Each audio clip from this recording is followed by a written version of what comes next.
नमस्कार, मैं हूं नारायण शर्मा और आप देख रहे हैं AINS न्यूज़ 24 चैनल। अब खबरें विस्तार से।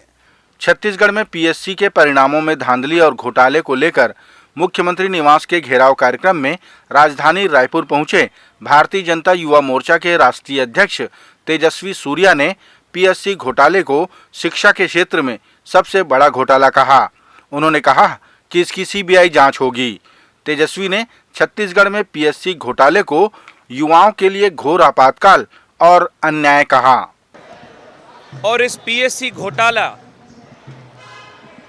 जो मैं मानता हूं देश के सबसे बड़े पीएससी घोटालाओं में एक है, इसके खिलाफ युवा मोर्चा प्रदेश की करोड़ों करोड़ों युवा कार्यकर्ताओं के साथ आज प्रदर्शन कर रहे हैं।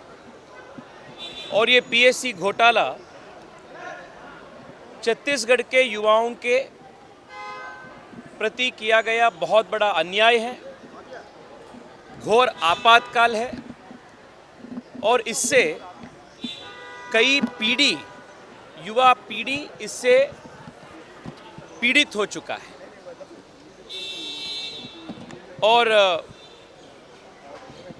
इस पीएससी घोटाले का सीबीआई जांच होनी है, ये हमारा आग्रह है। और इसी को आगे रखकर आज युवा मोर्चा एक ऐतिहासिक आंदोलन और सीएम निवास का घेराव आज हम कर रहे हैं। पीएससी के परिणामों में गड़बड़ी के आरोपों पर मुख्यमंत्री भूपेश बघेल ने कहा कि परिणाम आए 18 दिन हो गए हैं, लेकिन भारतीय जनता पार्टी ने अब तक गड़बड़ी को लेकर कोई तथ्य प्रस्तुत नहीं किए हैं। उन्होंने कहा कि किसी भी परीक्षार्थी ने कोई शिकायत दर्ज नहीं कराई। भारतीय जनता युवा मोर्चा के प्रदर्शन को लेकर मुख्यमंत्री भूपेश बघेल ने कहा कि ये प्रदर्शन युवाओं को गुमराह करने वाला प्रदर्शन है। तो इनको ये बताना चाहिए कि यहाँ पे गड़बड़ी हुई, इस नेता के अधिकारी के ओएसडी के रिश्तेदार का सिलेक्शन हुआ, इस अधिकारी के बच्चों के उसके रिश्तेदार के बच्चों का सिलेक्शन हुआ, तो इसमें अपराध कौन सा हो गया? यदि कोई प्रक्रियात्मक कोई त्रुटि है, पेपर लीक हो गया कि कोई नंबर ज़्यादा दे दिया, गलत ढंग से दे दिया, कुछ तो बताओ, तथ्य बताओ भाई। हम तो पहले दिन से बोले हम जांच करने के लिए तैयार हैं।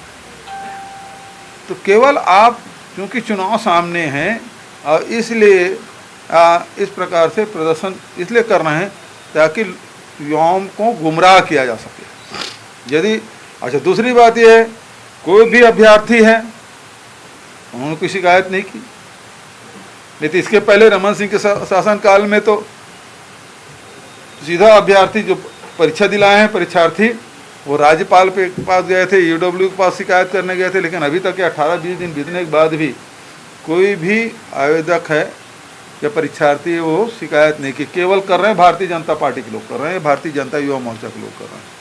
आपके पास कोई तथ्य नहीं है तो आपको विरोध करने के लिए यदि विरोध करना है तो कोई उसको कौन रोक सकता है? छत्तीसगढ़ प्रदेश कांग्रेस कमेटी ने भारतीय जनता युवा मोर्चा के प्रदर्शन को असफल कहा। कांग्रेस संचार विभाग के प्रमुख सुशील आनंद शुक्ला ने पत्रकार वार्ता लेकर कहा कि पीएससी की परीक्षा से लेकर परिणाम तक पूरी पारदर्शिता बरती गई। शुक्ला ने कहा कि पीएससी के घोटाले तो भारतीय जनता पार्टी की सरकार में हुआ करते थे। उस समय राज्यपाल ने तत्कालीन पीएससी अध्यक्ष अशोक दरबारी को निलंबित किया था। मित्रों, ये वही प्रदेश है जहां पे भारतीय जनता पार्टी के शासनकाल में 15 साल में 9 परीक्षाएं हुई थी मात्र। आज छत्तीसगढ़ में कांग्रेस की सरकार बनने के बाद पीएससी अपनी समयबद्धता, अपनी निष्पक्षता और अपनी स्वतंत्रता को पूरी तरीके से पारदर्शी रूप से सामने रख रही है। आज हर वर्ष परीक्षा आयोजित की जा रही है, उसके परिणाम आ रहे हैं। पिछले 15 साल में सिर्फ 9 परीक्षाएं आयोजित की गई थी। ये वही राज्य लोक सेवा आयोग है जिसमें 2005 में राज्यपाल को विवश होना पड़ा था तत्कालीन पीएससी अध्यक्ष अशोक दरबारी को बर्खास्त करने के लिए। भारतीय जनता युवा मोर्चा के राष्ट्रीय अध्यक्ष तेजस्वी सूर्या ने कहा कि छत्तीसगढ़ की जनता, खासकर युवा वर्ग, यहाँ के मुख्यमंत्री से नाराज हैं, क्योंकि युवाओं के भविष्य के साथ यहाँ की सरकार खिलवाड़ कर रही है। सूर्या ने यह भी दावा किया कि छत्तीसगढ़ में भारतीय जनता पार्टी के युवाओं की फौज है, जो 100% बहुमत के साथ भारतीय जनता पार्टी की सरकार बनाएगी। मैं पिछली बार भी जब आया था, मैं तब भी प्रदेश में बहुत बड़ा एंटी इनकम्बेंसी का वेव में महसूस किया। 3-4 महीने से लगातार यहाँ के कार्यकर्ताओं के साथ मैं जब बात करता हूँ, अपने युवाओं के साथ बात जब करता हूँ, और बेंगलोर में रहने वाले छत्तीसगढ़ियों के साथ मैं जब बात करता हूँ, सब इस सरकार से नाराज़ है। मुख्यमंत्री ji is facing a very strong anti incumbency, और मैं 100% विश्वास से कह सकता हूँ 2/3 बहुमत से भारतीय जनता पार्टी की सरकार यहाँ उपस्थित होने वाला है, और छत्तीसगढ़ के युवाओं के आशा और अपेक्षाओं को सम्मान देने वाली भारतीय जनता पार्टी सरकार आने वाले चुनाव में छत्तीसगढ़ में आएंगे। छत्तीसगढ़ को छोड़ दें तो अन्य राज्यों में बरसात और गर्मी की मार के चलते लोग बीमार हो रहे हैं। ऐसी स्थिति को लेकर प्रदेश के मुख्यमंत्री भूपेश बघेल ने भी चिंता व्यक्त की और कहा कि जून के महीने में मई महीने जैसी गर्मी है। बारिश न होने के कारण कृषि कार्य रुके पड़े हैं और लू जैसी स्थिति निर्मित हो गई है। मुख्यमंत्री ने कहा कि इसको लेकर उन्होंने सभी विभागों को निर्देशित किया है कि आवश्यक दिशा निर्देश जारी करें। मैंने सीएस से भी बात की है, एपीसी से भी बात की है कि ये जो गर्मी है, भीषण गर्मी, ये जून के महीने में बिल्कुल मई की तरह तप रहा है, और ये बहुत वर्षों बाद ये स्थिति बन रही है कि जून के महीने में प्री मानसून भी बारिश नहीं हो रही है। तो एक तो खेती किसानी का काम रुका हुआ है, दूसरा भीषण गर्मी है। आपने देखा कि जो स्कूल जो 16 तारीख को खुलने वाला था, उसको हमने 10 दिन के लिए बढ़ाया 26 तारीख तक के। तो इस जो गर्मी अभी लू चल रही है, तो सुबह सुबह भी नल की टोटी खोलेंगे तो गर्म पानी आता, गीजर की ज़रूरत नहीं है, ये स्थिति बन गई है। तो उसके लिए मैंने निर्देश दिया है कि इसमें आवश्यक निर्देश जारी करें विभागों की तरफ से, क्योंकि दूसरे राज्यों में हम लोग देख रहे हैं, एक तरफ तो बाढ़ आया हुआ है, दूसरी तरफ भीषण गर्मी से बहुत लोग हॉस्पिटल में एडमिट होने, बहुत लोगों की मौतें हुई है। तो वो हमारे छत्तीसगढ़ में ना हो, इसके लिए आवश्यक निर्देश जारी करने के लिए मैंने कहा।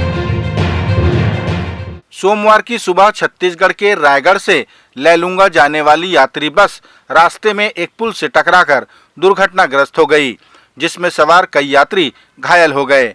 उन्हें उपचार के लिए नजदीक के स्वास्थ्य केंद्र में भिजवाया गया। प्रत्यक्षदर्शियों के अनुसार ये घटना बस चालक की लापरवाही के चलते हुई। लोगों ने बताया कि ड्राइवर का ध्यान मोबाइल चलाने में था और एक्सीडेंट के बाद वो फरार हो गया। ये बस बदन बस सर्विस की बताई जा रही है। ये खरघोड़ा से लैलूंगा जा रहे थे, पुल से टकरा गई और पुल से टकराने के बाद उसे हाहाकार मच गया। 2 माँ और बेटा पुल के नीचे गिर गए, उन लोग गंभीर हैं, जिनको हॉस्पिटल रेफर किया जा रहा है, और अन्य लगभग 21-22 घायल हैं, जिनका खरघोड़ा के हॉस्पिटल में उपचार किया जा रहा है। अब यह स्पष्ट हो गया है कि छत्तीसगढ़ में आदि पुरुष फिल्म बैन नहीं होगी।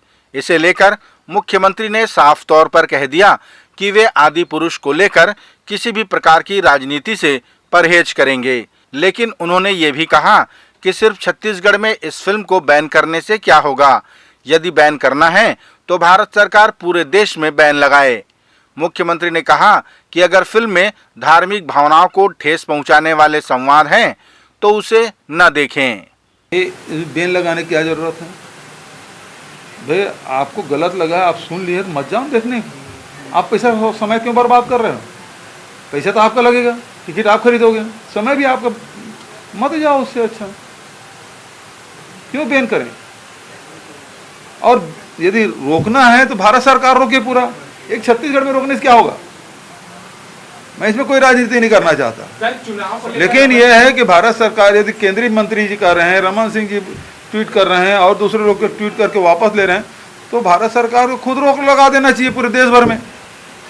बड़े राम के भक्त बनते हैं, तो वो उनकी सहमति से तो हुआ, यही क्रोनोलॉजी है। ये थे आज के प्रमुख समाचार। आप देख रहे थे AINS न्यूज़ 24 यूट्यूब चैनल। कल फिर मिलेंगे ताज़ा तरीन समाचारों के साथ। तब तक रोजाना की ताज़ा खबरों के लिए आप हमारे लोकप्रिय यूट्यूब चैनल AINS न्यूज़ 24 को सब्सक्राइब, लाइक और शेयर करना ना भूलें। नमस्कार।